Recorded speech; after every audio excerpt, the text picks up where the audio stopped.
Iran ने बड़ा ऐलान किया है और कहा है कि स्ट्रेट ऑफ हॉर्मूज से किसी भी मिलिट्री वॉरशिप को नहीं जाने देंगे, चाहे वो किसी का भी हो।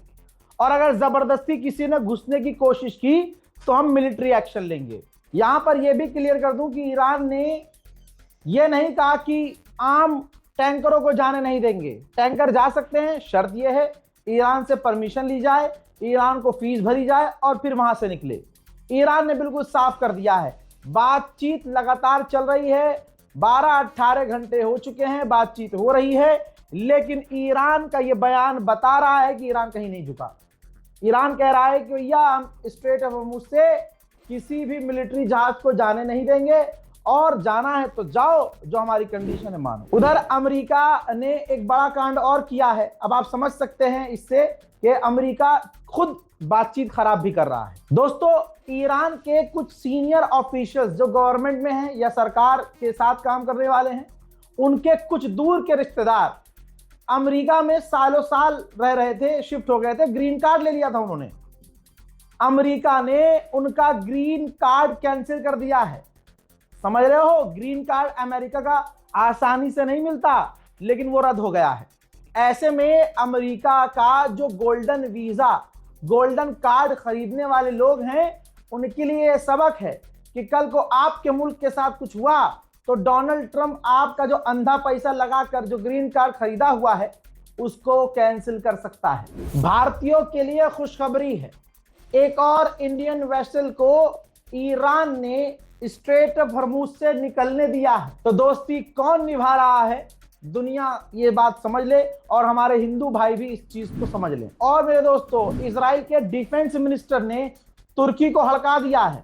कहा है कि तुर्की का जो एर्दोगान है राष्ट्रपति, वो पेपर टाइगर है। जी हाँ, पेपर टाइगर है। बहुत बड़ी बात, किसी देश का डिफेंस मिनिस्टर किसी देश के राष्ट्रपति को यानी कागज का टाइगर कहे, कागज का चीता, तो कैसा लगेगा अब आप समझ सकते हैं। और यह भी कहा है कि तुर्की का राष्ट्रपति चुप बैठे। बात तो सही है, तुर्की असल में मुसलमान समझता है इस चीज को कि तुर्की का जो राष्ट्रपति है ना, ये जेन्युइनली सिर्फ बोलता है, करता कुछ नहीं है।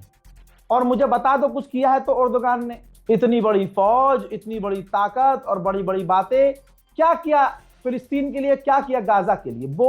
मतलब आप समझ लो, ईरान ने तो मिसाइलें तक दागी थी पिछली जंग में, याद होगी आपको। तुर्की ने क्या किया, तुर्की हमेशा सेफ खेलता है क्योंकि मैं नेटो का मेंबर हूं, अमेरिका से F-35 लेना है, बहुत सारी चीजें हैं। और ये भी रिपोर्ट्स आपने देखी कि सामने से ये धमकी देता है, एर्दोगान सामने से धमकी देता है और पीछे से इजराइल के साथ इंपोर्ट एक्सपोर्ट ट्रेड चल रहा होता है। उधर मेरे दोस्तों कुछ तो चल रहा है बड़ा। ये देखिए, इजराइल के बेन गुरियन एयरपोर्ट पर आपको टैंकर नजर आ रहे होंगे। ये वही टैंकर है जो जंग में इस्तेमाल हो रहे थे, फाइटर जेट को उड़ते उड़ते मिडिल ईस्ट में कहीं भी रिफ्यूल कर रहे थे। तो देखिए, इशारा खतरनाक है। मैं पहले ही आपको बता चुका हूं कि इजराइल तैयारी कर चुका है, अमेरिका पीछे से तैयारी कर रहा है कि अगर बातचीत फेल हो तो तुरंत हम ईरान पर हमला कर दें। उधर ईरान के ऑफिशियल्स भी सोशल मीडिया का सही इस्तेमाल कर रहे हैं।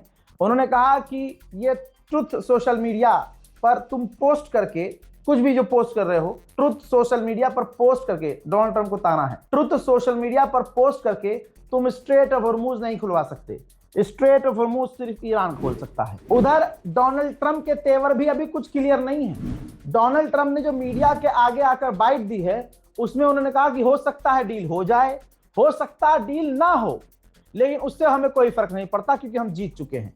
अब पहला सवाल, अगर गुलाबी सुअर जीत चुका है तो फिर डील क्यों कर रहा है? अगर गुलाबी सुअर जीता हुआ है, ईरान कमजोर है, तो भाई बात ही क्यों कर रहे हो? अमेरिका जब देखता है कि सामने वाला जरा सा कमजोर पड़ा तो चढ़ जाता है उस पर। भाई वेनेजुएला का राष्ट्रपति याद है? हाँ, तो अब बताइए कौन जीता? आगे उसने ये कहा कि अगर चाइना ने ईरान को हथियार दिए तो चाइना को बहुत बड़ी प्रॉब्लम होगी। आगे ट्रंप ने यह भी कहा है कि बहुत सारे खाली टैंकर अमेरिका आ रहे हैं हमसे गैस और तेल लेने के लिए। भाई ये गुलाबी सुअर कंफ्यूज है अपनी ही बातों में।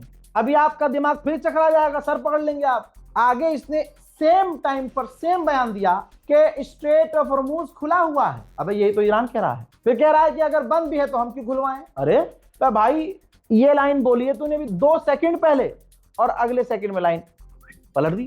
कहते हैं गुलाबी सुअर जनाब कि हमें कोई फर्क नहीं पड़ता स्ट्रेट होर्मुज खुले है और बंद हो, क्योंकि हम इस्तेमाल ही नहीं करते। ला ला ला ला, हम इस्तेमाल ही नहीं कर, जो देश इस्तेमाल कर रहे हैं स्ट्रेट ऑफ होर्मुज को वो आई नहीं रहे खुलवाने के लिए। अरे अभी तो तुमने कहा था कि स्ट्रेट ऑफ होर्मुज खुला हुआ है, अब कह रहे हो कि जो इस्तेमाल करते हैं वो खुलवाने नहीं आ रहे। भाई चाहते क्या हो तुम? अपने बयान को ये गुलाबी सुअर दोबारा नहीं सुनता होगा। उधर ईरान की ही मीडिया ने दावा किया है, ईरान ने बताया है कि अमेरिका ज्यादा डिमांड कर रहा है मीटिंग में। अब अमेरिका ज्यादा डिमांड कर रहा है और अब बातचीत सामने नहीं हो रही है, पहले रिपोर्ट में बता चुका हूं।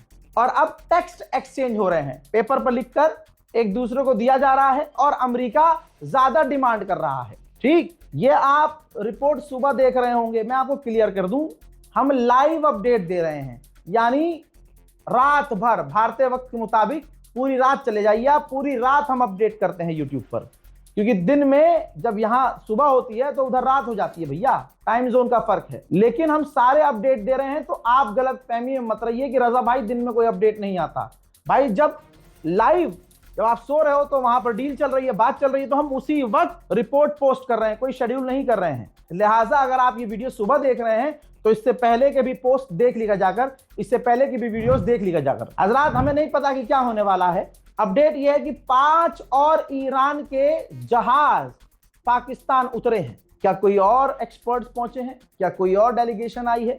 ईरान के और नेता पहुंचे हैं? अभी तक फिलहाल क्लियर नहीं है, लेकिन यह कंफर्म है ईरान से 5 जहाज इस्लामाबाद उतरे हैं। उधर ईरान की प्रेस मीडिया ने वीडियो जारी किया है कि अमेरिका के हमले के अंदर जो ईरान का हिस्टोरिकल प्लेस है वो काफी ज्यादा डैमेज हो गया है। जो बात पिछले 30 दिन से रजा गराफी कह रहा था, अब इजराइल के अपोजिशन लीडर ने वो बात कही, और बात जेन्युइन है, समझ लीजिएगा। अपोजिशन लीडर ने नेतन्याहू का नाम लेकर कहा कि अगर हम जीत गए हैं, हमारे सारे गोल अचीव हो चुके हैं, तो नेतन्याहू हर दिन आकर जीत का ऐलान क्यों कर रहा है? दोस्तों साफ है, जीतने वाला ईरान है। ईरान बहादुरी से लड़ा है। 2 न्यूक्लियर पावर को हराने वाला एक अकेला ईरान है, और उन 2 के साथ अमेरिका, इजराइल के साथ पूरा यूरोप था, पूरा गल्फ खड़ा था। पूरी दुनिया से अकेला ईरान लड़ा है। ये सोने के अक्षरों में लिख दिया गया है, इतिहास इसको याद रखेगा। अपनी राय कमेंट सेक्शन में जरूर लिखिएगा। हमारे चैनल रजाग्राफी अनस्क्रिप्टेड, जिस पर आप ये वीडियो देख रहे हैं, हमारे यूट्यूब चैनल को सब्सक्राइब जरूर कीजिएगा। जय हिंद।